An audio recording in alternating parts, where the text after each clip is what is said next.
Tiens, vous reconnaissez? C'est La Valette, la capitale de l'île de Malte en Méditerranée. Un joli coin de paradis. Mais je me demande bien dans quelle aventure Fred et Jamie veulent nous emmener.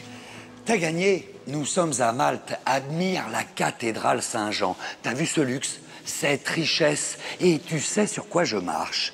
Sur des tombes où sont enterrés des chevaliers de toute l'Europe, les héritiers des Hospitaliers et des Templiers. Tu vois ce que je veux dire? Moi, ça m'évoque un mystère. Le trésor des Templiers. Exactement, le trésor des Templiers. Bon, Jamie, je me zappe à quelle époque? Eh bien, d'après ce que j'ai lu, zappe-toi en 1270. Oui, 1270. Là, tu devrais commencer à trouver des indices sur ce fameux trésor des Templiers. Allez, c'est parti pour la chasse au trésor.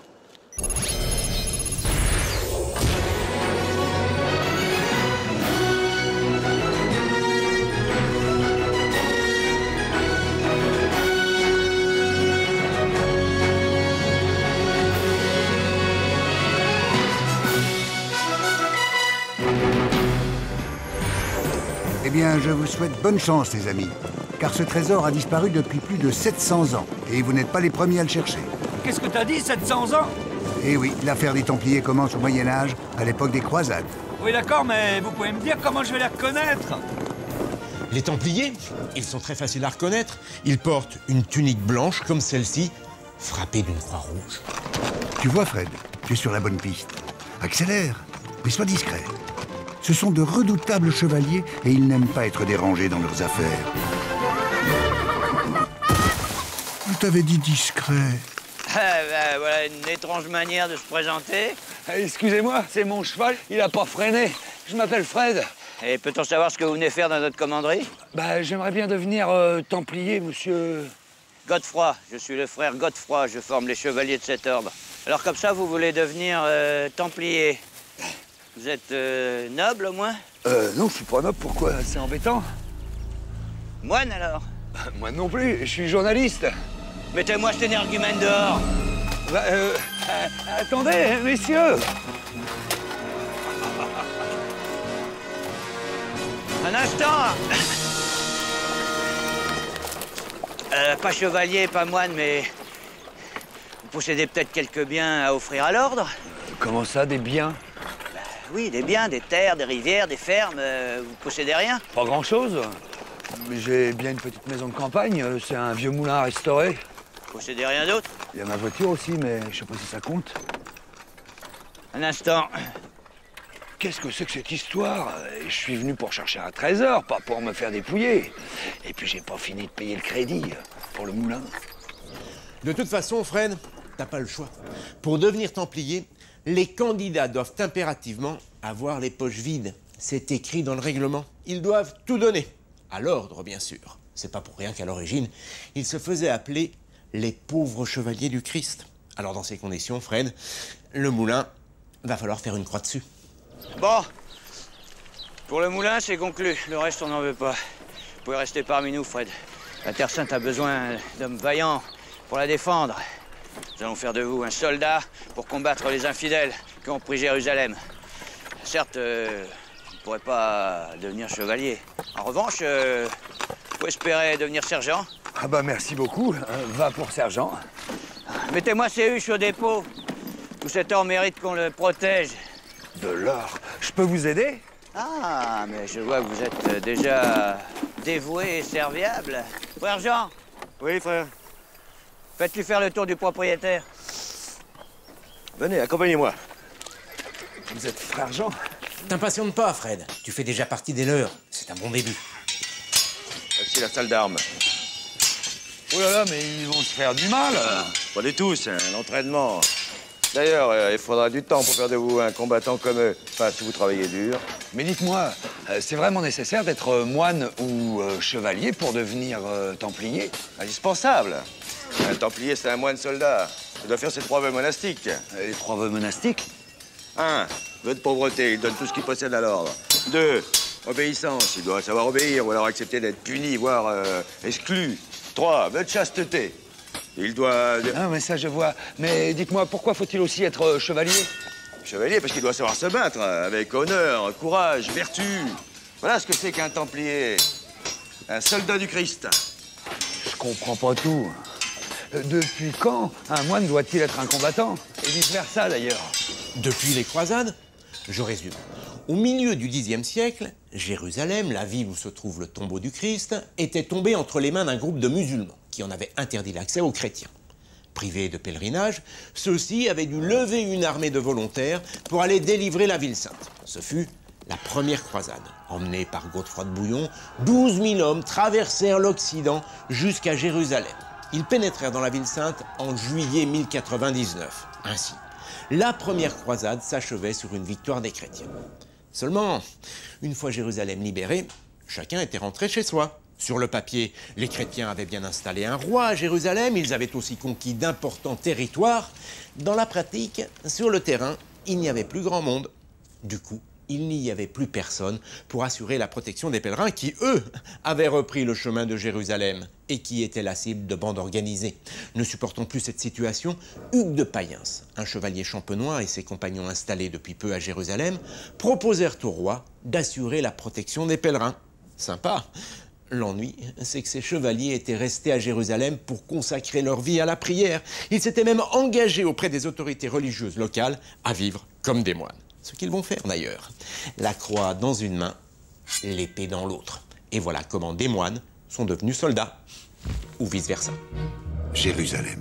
Depuis des siècles et bien avant les croisades, cette ville est en proie aux guerres de religion, car elle abrite les lieux saints des trois grandes croyances monothéistes, celle des Juifs, celle des chrétiens et celle des musulmans. À la fin du XIe siècle, c'est pour reconquérir l'église du Saint-Sépulcre qui abrite le tombeau du Christ que le pape Urbain II lance la première croisade. Jérusalem est libérée au prix d'un massacre, mais les chrétiens peuvent à nouveau s'y recueillir. Car à l'époque, et depuis le 7e siècle, la ville est aux mains des musulmans. Ils en ont fait leur troisième lieu de pèlerinage, après la Mecque et Médine. Et ils y ont construit le Dôme du Rocher. Sous sa coupole dorée se trouve la pierre sacrée d'où, selon le Coran, le prophète Mahomet s'est élevé pour monter au paradis. Mais bien avant la naissance de l'islam et du christianisme, à l'endroit même de l'esplanade des mosquées, s'élevait le plus grand des lieux saints du judaïsme, le temple de Salomon. Il abritait l'arche d'alliance, le coffre qui renfermait les tables de la loi, que Dieu, selon la Bible, avait remis à Moïse. Mais le temple juif a été entièrement détruit par les Romains.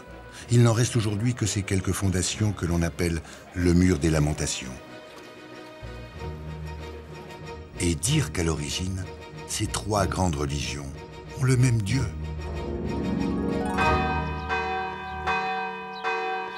Allons, dépêchons, les nonnes vont commencer. Allons-y. Tiens Fred, je crois que c'est l'heure de la prière pour nos Templiers. Et oui, n'oublie pas que ce sont des moines soldats. Certes, ils sont capables de trucider et d'égorger leurs ennemis, mais jamais ils ne manquent les messes et les prières. C'est ça, la discipline. Ils vont à l'église 10 fois par jour. Les premières prières ont lieu à 3 h du matin, ce sont les matines. Et les dernières à 10 h du soir, les complis. Et je te passe les launes, les nonnes, les vêpres qui ponctuent la journée.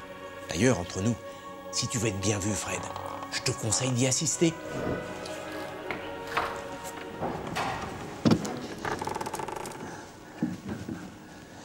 Quelque chose me chagrine, frère Godefroy. Vous connaissez le 5e commandement. Tu ne tueras point. Pour moi, ça a toujours été un péché de tuer quelqu'un. Alors, pour un moine... Pas pour un Templier. Nous, l'Église, nous y autorise. Tuer un infidèle, c'est servir le Christ. Nous ne tuons pas l'homme, nous tuons le mal qui est en lui. Bon, vous tuez un peu des deux, quand même. Chut. Là, Fred, je crois que tu l'agaces. Jamy, ils sont un peu bizarres, ces moines. Oui, ils ont le droit de tuer. Et l'Église va avoir bien du mal à le justifier. Seulement, elle sait aussi qu'elle ne peut pas laisser ses pèlerins sans protection. Par conséquent, il lui faut trouver de bons arguments. Pas simple. Même le pape bute sur la question. En fait, c'est Bernard de Clairvaux qui va trouver la solution. Enfin, on lui demande de la trouver. Bernard de Clairvaux a bonne presse. Il conseille tous les grands souverains de l'époque. Il connaît bien les textes et puis il a la réputation de faire travailler ses ménages. De surcroît, c'est aussi un proche de certains Templiers. À lui donc de justifier leur double mission. Après quelques semaines de cogitation, il rassemble ses idées dans un livre intitulé « Éloge à la nouvelle chevalerie ». Il propose la chose suivante, je cite. « La Terre Sainte n'est pas un royaume comme les autres, mais la propriété du Christ, ce qui exige que sa défense soit confiée à une milice sainte étrangère aux intérêts temporels. Cette défense comporte malgré tout le recours aux armes, l'ennemi ne laissant pas le choix. Dès lors, le combattre et même le tuer est regrettable, mais acceptable. » L'argument est astucieux et ça marche. En janvier 1129, au Concile de Troyes, l'ordre des Templiers est officiellement reconnu par les autorités chrétiennes. Ah, frère Godefroy, m'amenez-vous enfin quelqu'un pour me seconder dans ma charge? Voilà le grand trésorier de notre commanderie. Il est toujours débordé. Frère trésorier, je vous présente un nouveau venu, Fred. Il faudra enregistrer son moulin dans les règles. Il vient d'en faire don à notre ordre. Oui, c'est un plaisir. Sauriez-vous écrire? Bien sûr, et lire aussi. De grâce, frère Godefroy, accordez-moi les services de ce Ferred pour me tenir les livres de compte, ne serait-ce qu'un moment. Il ne dépend que de vous, Fred. Si je peux rendre service. Très bien. Allons vite nous mettre au travail avant que ce ne soit l'heure des vêpres. Bien joué, Fred. C'est le moine qui tient les cordons de la bourse. Mais vous m'emmenez où, frère trésorier? Ici même, derrière cette porte, se trouvent les richesses de la commanderie. C'est le coffre-fort. C'est surtout la salle de torture pour le trésorier, dont je croule sous le poids des écritures.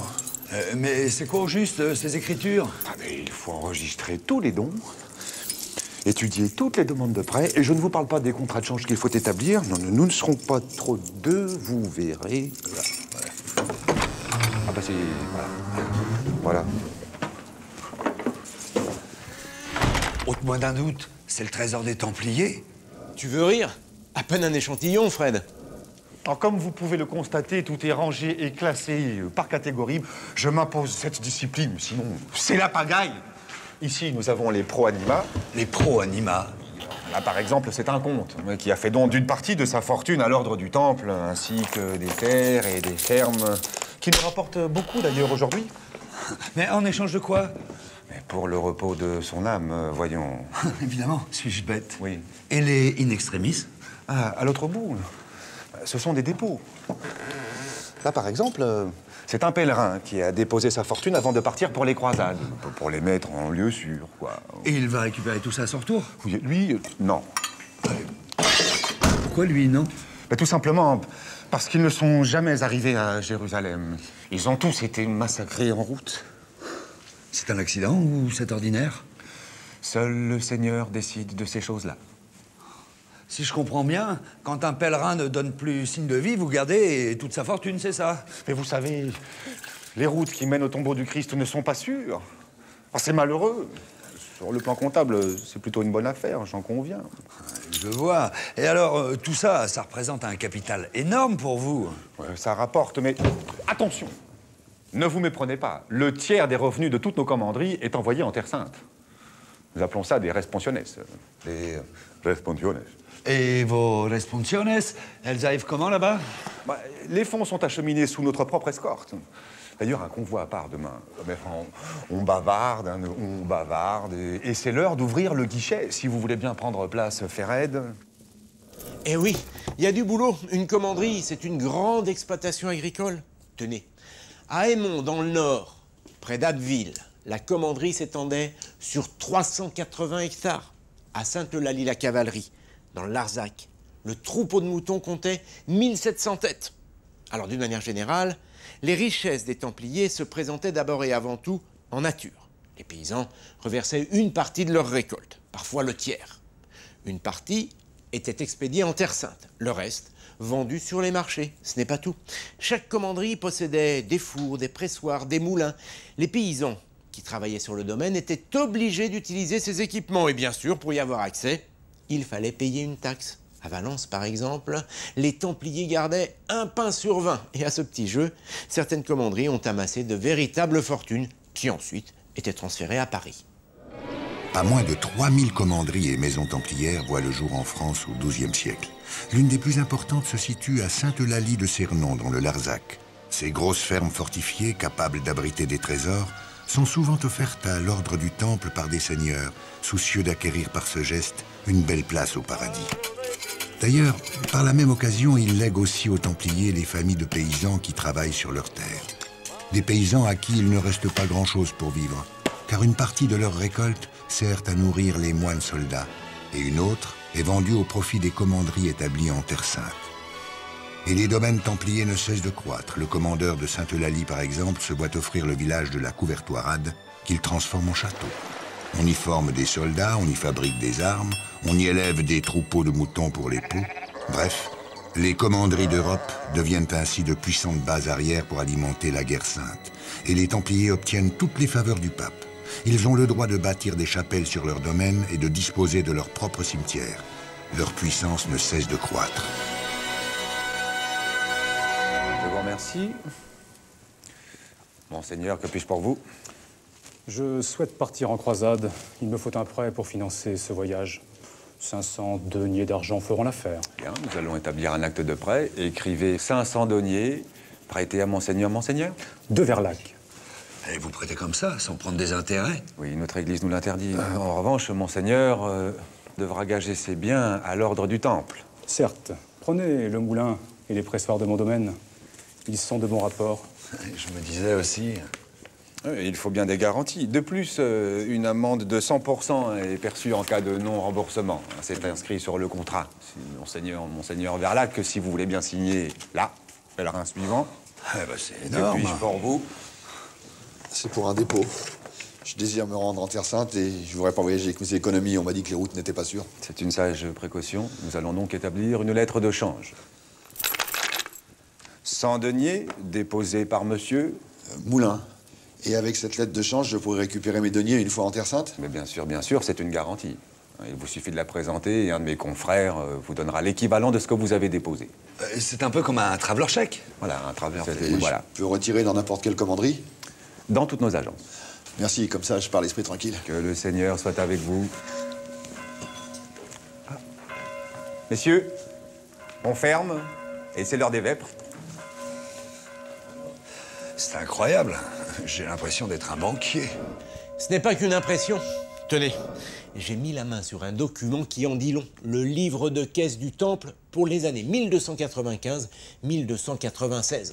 À cette époque, le Temple de Paris avait 76 clients, 76 personnes qui avaient déposé leurs économies. Il y avait des marchands, des officiers, des seigneurs et même le roi de France. Attention, pas l'argent du royaume, le compte personnel de monsieur le roi.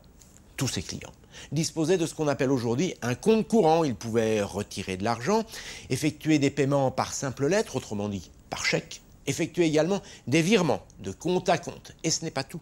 Le Temple pouvait également consentir des prêts, et parfois de très grosses sommes, comme ces 1000 marques consenties à l'abbaye de Cluny en 1216, au moment où l'abbaye était en grande difficulté financière. Bien sûr, tous ces prêts étaient consentis sans aucune contrepartie, pensez-vous.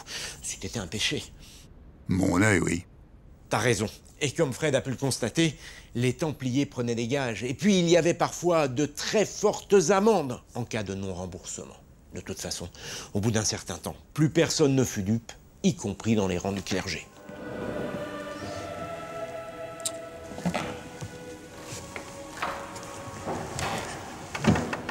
Frère Godefroy, j'ai quelque chose à vous demander. Fred, tu crois que c'est le moment? Ah, je vois, vous ne supportez déjà plus le frère trésorier. Non. J'ai appris qu'un convoyage de fonds allait partir pour la Terre Sainte. J'aimerais bien faire partie de l'escorte. Ça me sortirait du bureau. Soit. Pour cette mission, plus nous serons nombreux, mieux ce sera. Départ demain après les matines. Merci. C'est quoi déjà les matines? Les prières de 3 heures du matin. Et n'oublie pas de mettre ton réveil.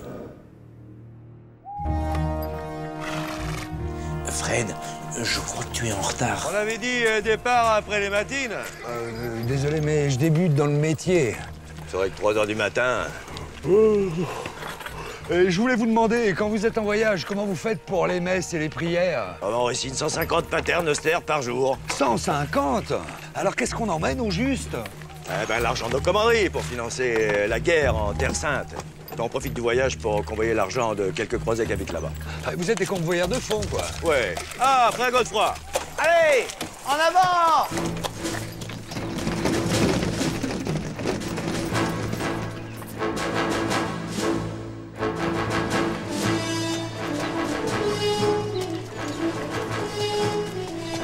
Dites-moi, frère Godefroy, il y a au moins 5000 km pour aller jusqu'à Saint-Jean-d'Acre en Terre Sainte. On va mettre un temps fou. Oh, rassurez-vous, on ne les fera pas à cheval, c'est fini ce temps-là. Les pèlerins se faisaient massacrer par les Turcs musulmans. Maintenant, on prend la mer. D'ailleurs, on va embarquer à Aigues-Mortes. Il y a une galère qui nous attend. Ça doit aller nettement plus vite par la mer. 3 semaines au lieu de 3 ans, mais toutes les galères n'arrivent pas à bon port. Hein. Ah bon? Il y a aussi les pirates, les naufrages. Et puis certaines galères embarquent jusqu'à 1500 pèlerins. Ouais, ça fait des morts quand ça chavire. Oh. Et puis, je vous parle pas des épidémies qui se propagent quelquefois à bord. Bon bah, je vais peut-être y aller par la terre. Je suis un petit peu sensible au mal de mer. Je vous retrouve dans 3 semaines à Saint-Jean-d'Acre. À bientôt. Frère Jean, qu'est-ce que vous pensez de cette nouvelle recrue? Rien de bon! Il est un peu fou! D'ailleurs, on n'est pas près de le revoir, à mon avis. Je vois, il va se zapper. Jetons un œil sur la carte. Ça fait une trotte pour rejoindre Jérusalem. Ici, en rouge, le trajet suivi par les premiers croisés. 3 ans de voyage, un véritable calvaire.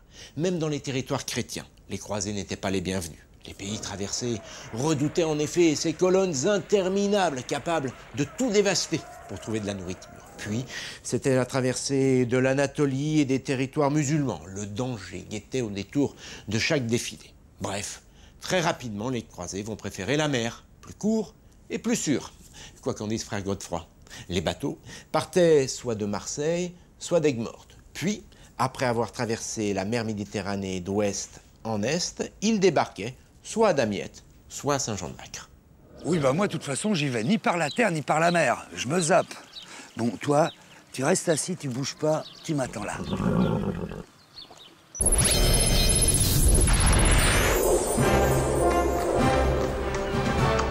Quelque chose me fait dire que je me rapproche du trésor. Mais bon, je suis pas vraiment très rassuré par ici. Tu as raison, Fred. C'est en Terre Sainte que convergent les richesses accumulées par les moines soldats. Car les croisés ont besoin de bâtir et d'entretenir d'énormes forteresses qui servent de garnison aux chevaliers et de refuge aux pèlerins. Le krach des chevaliers, par exemple, peut abriter 4000 personnes qu'il faut nourrir, armer et soigner. Ça coûte très cher. Et ce n'est pas le seul. Sur la route de Jérusalem, l'ordre des Templiers administre 18 citadelles plus armées les unes que les autres. Mais rassure-toi, ce n'est pas toujours la guerre. Les seigneurs francs qui se sont taillés quelques fiefs dans le désert ont aussi appris à cohabiter avec les populations locales. Certes, ils les utilisent pour cultiver la terre et pour élever les troupeaux, mais ils découvrent aussi un peuple dont les techniques agricoles et d'irrigation n'ont rien à envier à l'Europe du Moyen-Âge. Disons même franchement que la civilisation arabe paraît alors bien en avance sur l'Occident chrétien, tant sur le plan des connaissances scientifiques que dans le domaine des arts, de la littérature et de l'architecture.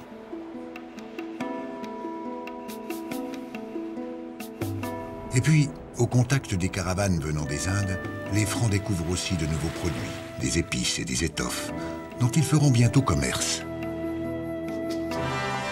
Eh bien, j'étais loin d'imaginer tout cela. Moi, je pensais qu'ils étaient venus seulement pour reprendre Jérusalem. Pas toi, Jamy? Là, il faut faire le point. Au départ, les chrétiens étaient venus en Terre Sainte pour libérer Jérusalem. Seulement, une fois sur place, ils se sont étalés, créant 4 États latins en Orient.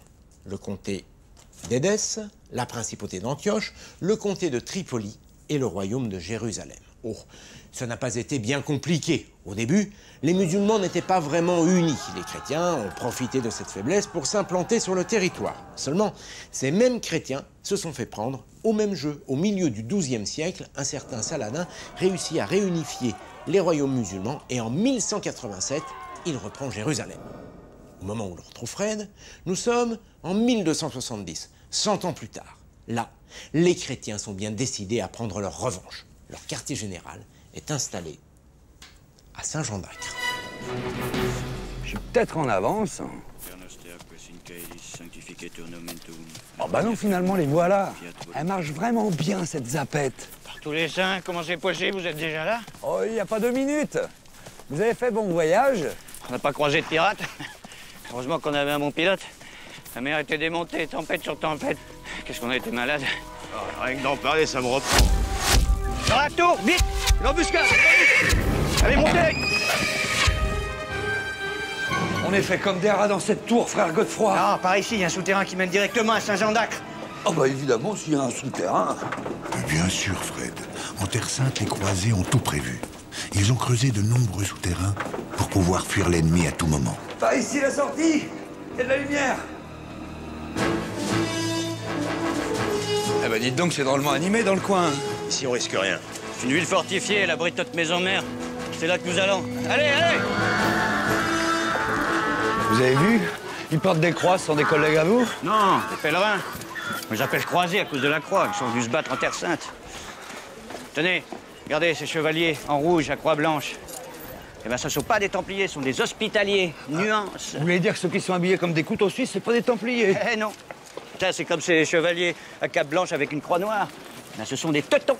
Ah, vous m'excusez, frère Godefroy, mais je comprends plus rien. Oh, j'admire votre patience, frère. Ah non, mais c'est vrai, c'est compliqué. Ça fait beaucoup de croix. Reprenons. Les tuniques blanches frappées d'une croix rouge sont portées par les Templiers. Les tuniques rouges frappées d'une croix blanche par les chevaliers hospitaliers. Selon certaines sources, leur origine est antérieure à celle des Templiers. Initialement, ces chevaliers ont fait vœu d'hospitalité. Ils sont donc censés soigner les pèlerins sur la route de Jérusalem. Ce qu'ils continueront toujours à faire, d'ailleurs. Seulement, comme les Templiers, très vite, ils vont prendre les armes pour mener un autre type d'intervention. Enfin, les tuniques blanches frappées d'une croix noire sont portées par les chevaliers teutoniques, des moines soldats comme les Templiers. Alors vous l'avez sûrement senti, les relations sont plutôt tendues entre les 3 ordres. Et pour tout vous dire, ça se tire même pas mal dans les jambes. Je voudrais pas prendre parti, mais les chevaliers teutoniques ont quand même un peu copié sur les Templiers. Et puis, ils ont un mode de recrutement qui ne plaît pas du tout aux autres. Autant les Templiers et les Hospitaliers se moquent de l'origine des recrues, autant les teutoniques n'acceptent que les recrues germaniques. Nous voici arrivés, par la grâce de Dieu. On est où, là, frère Godefroy? Devant notre maison mère, la maison du grand maître de notre ordre. J'ai l'impression qu'on touche au but. Le trésor doit pas être loin. Je le sens. Mais qui tu parles? Non, je parle tout seul. Tu vas parler moins fort.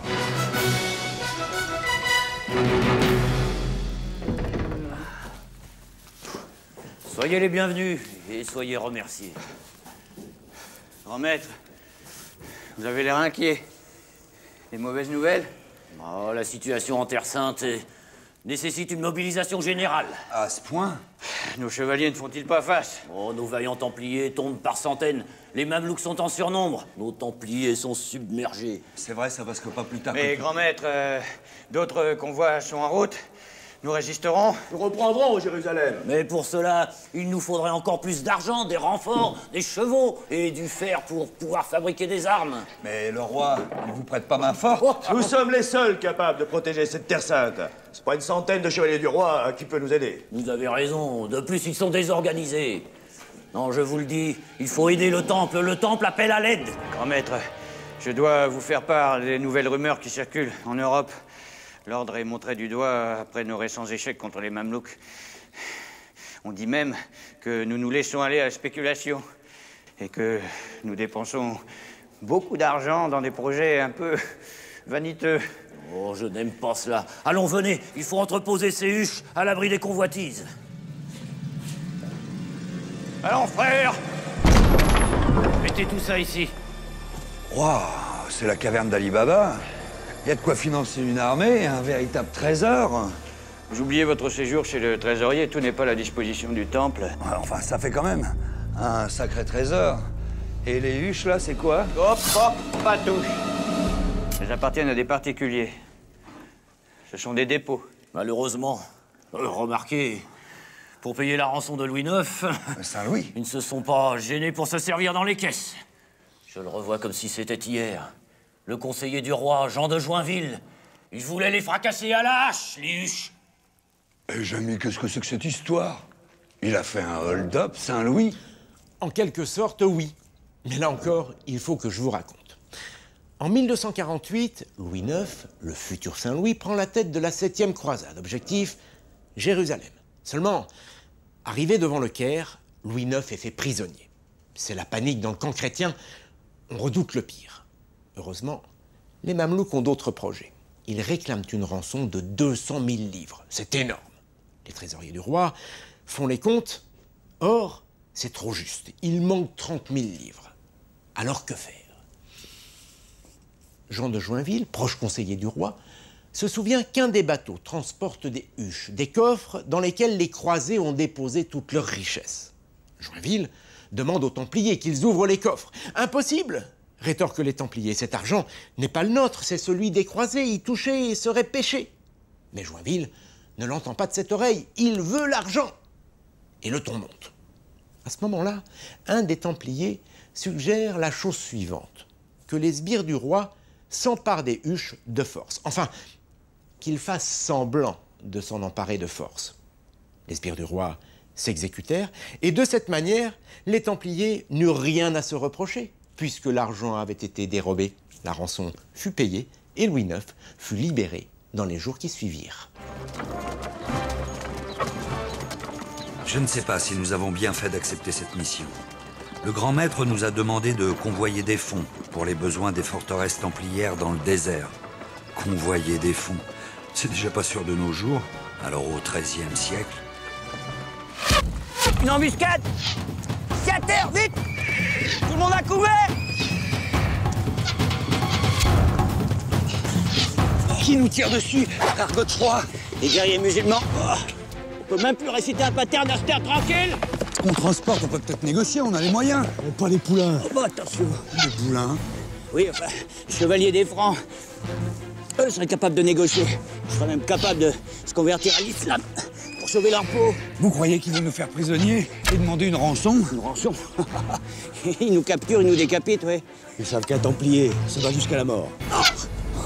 Décapité? C'est possible, ça? Effectivement, c'est apparemment le sort réservé aux Templiers. Seulement attention, c'était presque une marque de respect. Les musulmans avaient en effet une très haute estime des moines soldats. Habituellement, quand ils faisaient des prisonniers, ils les gardaient en détention pour les échanger ou en faire des esclaves. Avec les Templiers, c'est différent.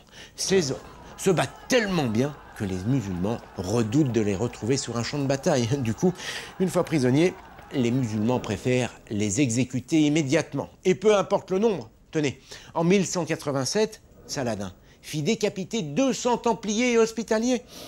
Et en 1266, le sultan Baïbar Ier fit exécuter toute la garnison du château de Safed. Cela dit, tout à fait entre nous, les chrétiens se comportaient avec leurs ennemis de la même manière. Ils tranchaient la gorge de ceux qu'ils estimaient être les plus dangereux. Oh, oh. Qu'est-ce qu'on va faire, frère Godefroy? Oh, riposter et attendre la nuit pour rejoindre le crack juste derrière. Qui? Un crack? Oui, enfin, une forteresse, elle appartient aux hospitaliers. Les hospitaliers, c'est la concurrence? Oui et non. Enfin, ils ont fait vœu d'hospitalité, ils vont nous accueillir. Plus mon frère travaille dans l'hôpital. Vous avez un frère? Mon frère? Oui, il gère l'hôpital. En attendant, vous allez nous réciter vos paternosters, ça va nous aider. Oui, bien sûr. Paternoster. C'est comment après? Quies in caelis sanctificetur nomentum, etc., etc. T'as toute l'année pour réviser, Fred.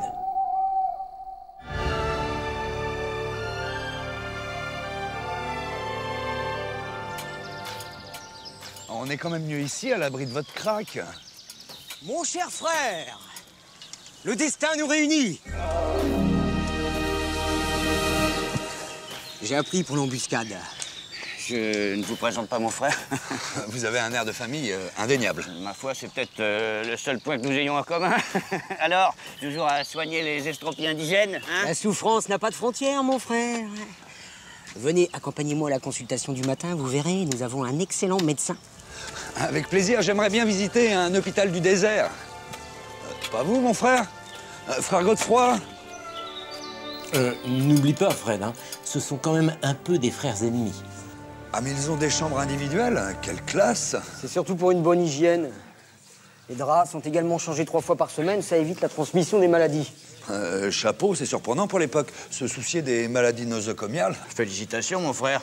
Un hôpital comme celui-ci n'existe pas dans notre royaume de France. Ah bon? C'est très inspiré de la médecine orientale. D'ailleurs, ici, tous nos médecins sont juifs ou musulmans. Ce sont eux qui ont le savoir. Avez-vous baigné et lavé ce nouvel arrivant avant de lui passer sa pelisse et ses chaussons? C'est pour éviter les épidémies. Oui, on brûle même leurs paillasses quand ils sont contagieux et on les met en quarantaine. Ça rigole pas.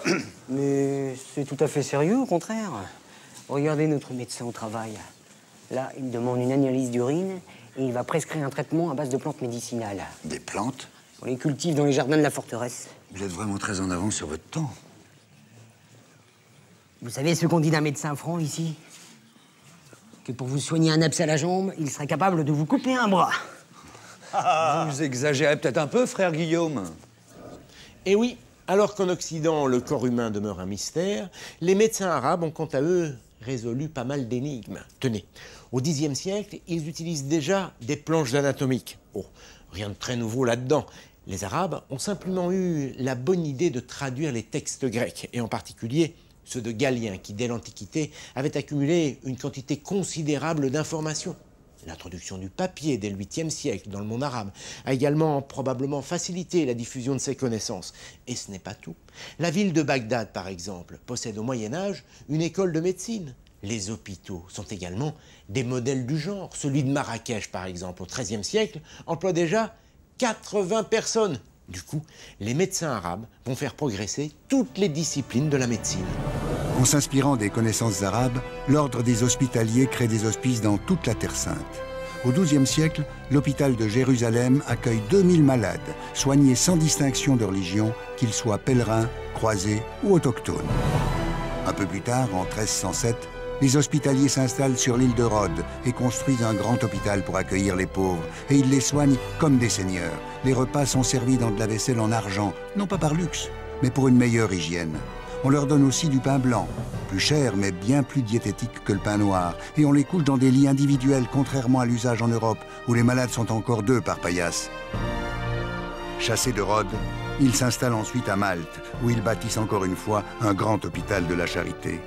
Dans tout le bassin méditerranéen, les hospitaliers deviennent ainsi les pionniers de la médecine humanitaire.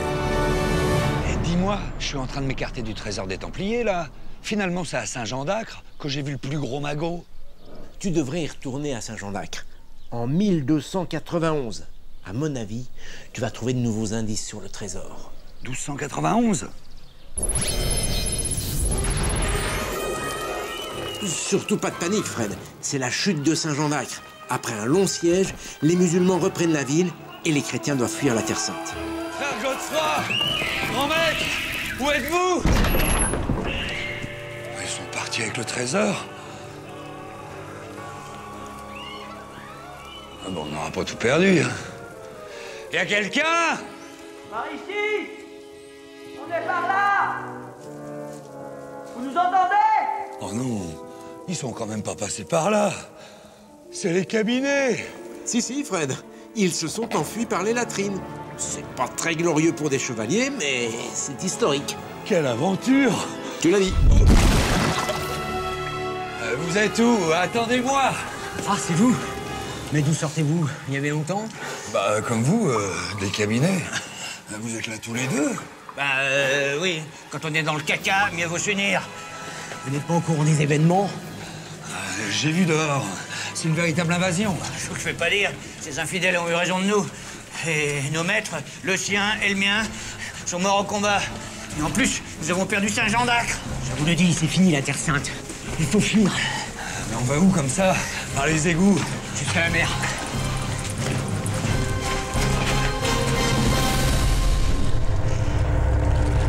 C'est tout ce que vous avez pu sauver du trésor? C'est qu'une petite partie. Le reste, on l'a mis au chaud dans des galères qui nous attendent au large. Ah, je vois. Belle organisation. Et on va où avec ces galères? À Chypre, nous serons en sécurité et les hospitaliers souhaitent s'y installer. Et vous, frère Godefroy? Non, moi aussi, je vais faire escale à Chypre pour me retaper un peu. Et puis pour rattraper quelques paternosters de retard. Et puis j'ai bien l'intention après de retourner en France. Bon, alors il va où ce trésor? À Chypre ou en France? Eh bien, dans l'immédiat, une partie du trésor va être stockée à Chypre et le reste rapatrié en France. Mais il y a plus important que le trésor. Avec la chute de Saint-Jean d'Acre, c'est la fin des États latins d'Orient. Un coup dur pour les Templiers. Déjà, leur image s'était dégradée depuis quelques années. Leur richesse, leur indépendance, le fait qu'ils ne paient pas d'impôts, tout cela a fini par agacer. Si désormais, ils n'ont plus de mission à financer en Orient, les gens vont se poser des questions. À quoi vont servir toutes ces richesses qui s'accumulent dans les commanderies?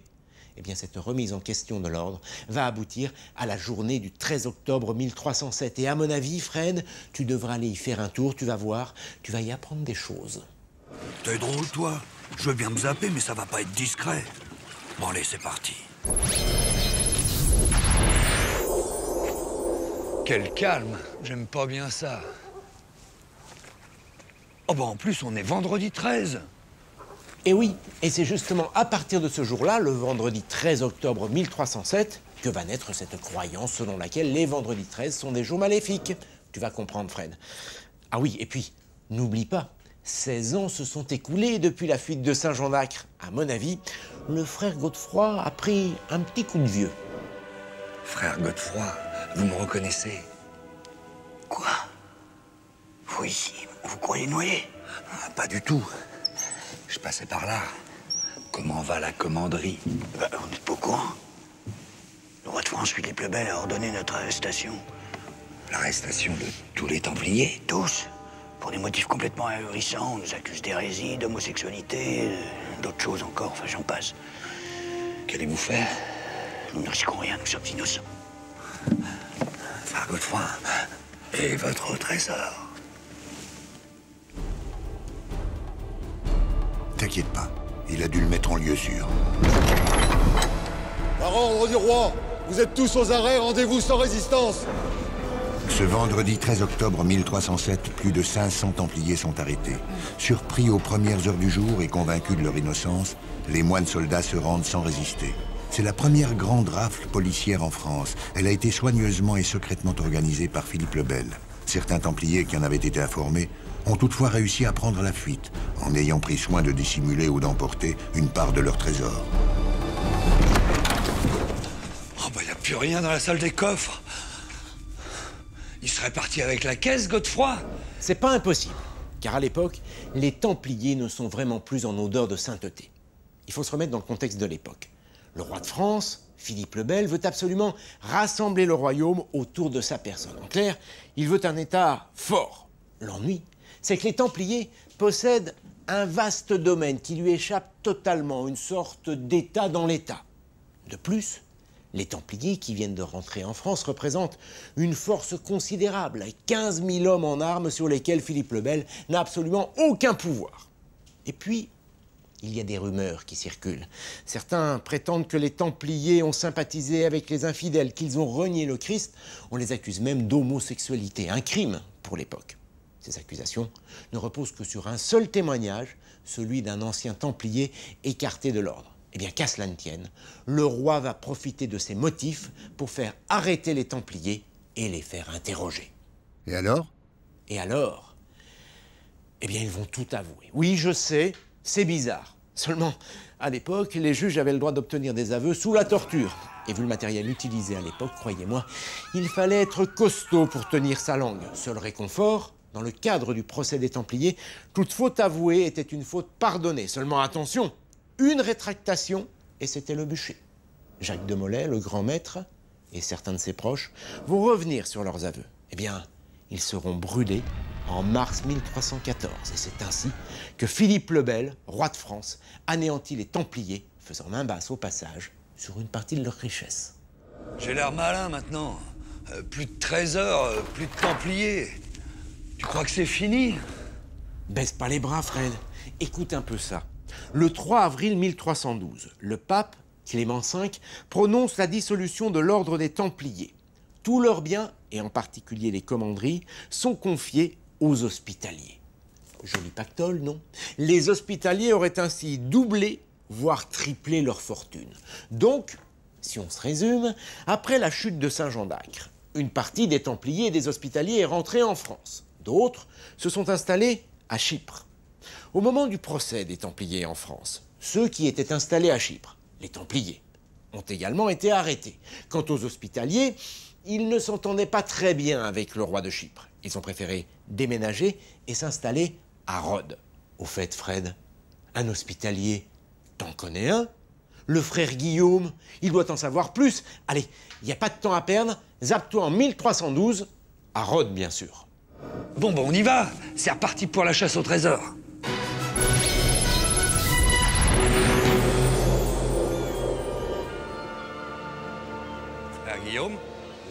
Frère Guillaume, vous me reconnaissez? La fuite de Saint-Jean d'Acre, il y a longtemps. Ah, oui, bien sûr. Vous accompagnez mon frère. Vous n'avez pas changé. Vous avez échappé à la rafle de 1307. De justesse.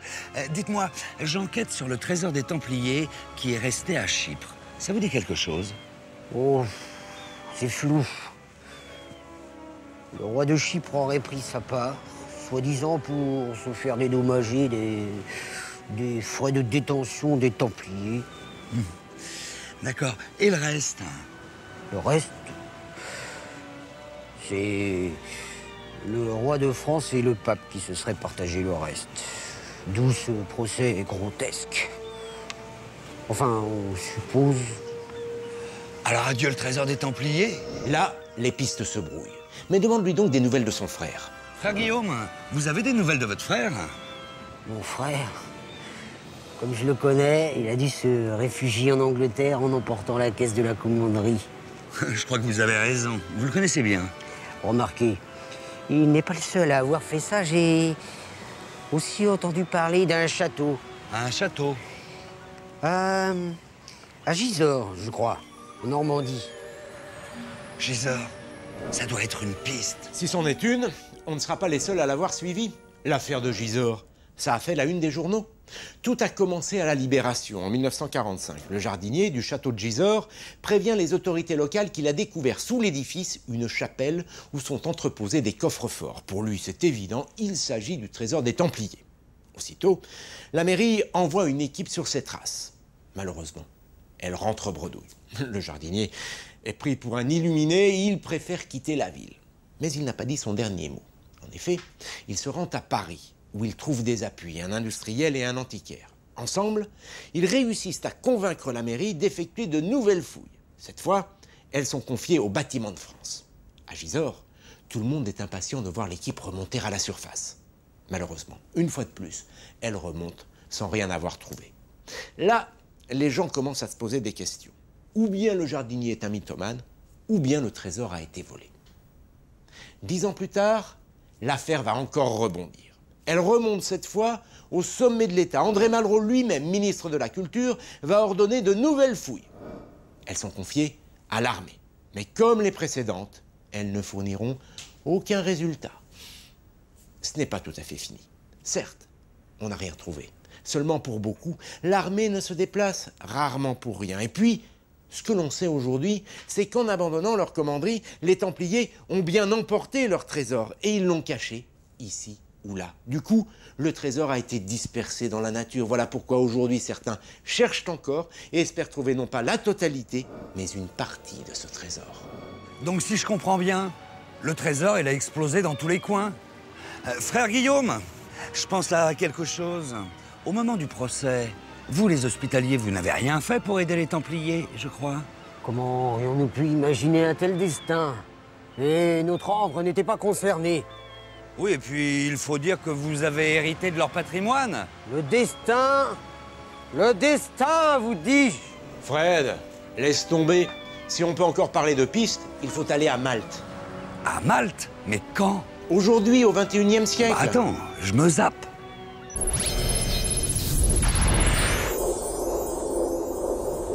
Bon, eh bien, retour à la case départ, alors. Eh oui, Fred. Car c'est ici que les Hospitaliers ont trouvé refuge après avoir été chassés de Rhodes par les Turcs ottomans. L'île de Malte leur a été offerte par Charles Quint en 1530. Les chevaliers hospitaliers ont fortifié le port pour résister aux ultimes attaques des Turcs. Puis ils ont construit un somptueux palais pour y loger leur maître. L'ordre des Hospitaliers est ainsi devenu l'ordre de Malte. Et aujourd'hui, l'ordre a bien sûr abandonné sa vocation militaire, mais il poursuit toujours ses œuvres et ses missions humanitaires, partout dans le monde, fidèle à sa mission originelle.